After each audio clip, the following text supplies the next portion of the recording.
Welcome back. How's it going? Were you able to get your buttons a-clicking so that you click the button and you see something happening here within the console?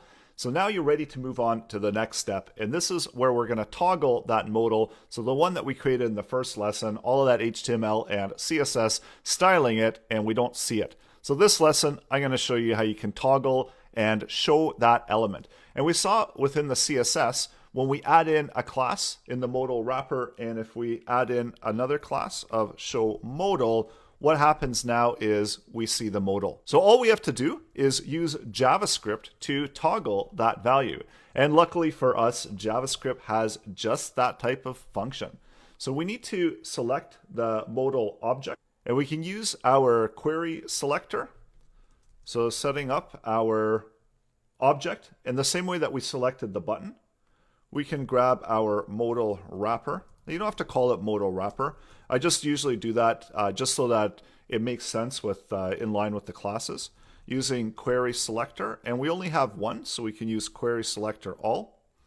And selecting the element with a class of modal wrapper. And I know that turned out a little bit long.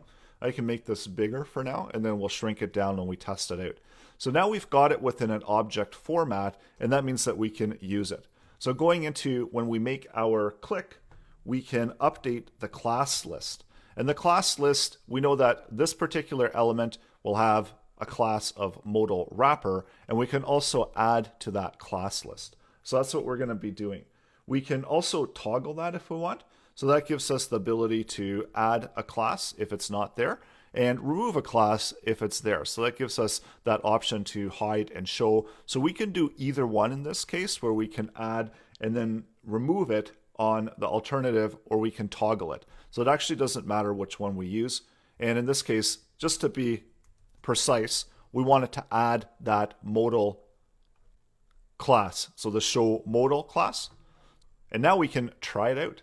So opening it up and refreshing it in the page, we click it and boom, there we go. We've got our modal showing up within our HTML. Now one problem, no way to close it. So I'll show you how to do that in the upcoming lesson. So go ahead and add this in. And I know this was a relatively short lesson because we only had the one statement, but it's important to understand that you can control and manipulate elements on the page. And if we go to inspect right now, if we do an inspect on it, so that was the page source, we can see within the page source, we won't see that show modal within that modal wrapper element.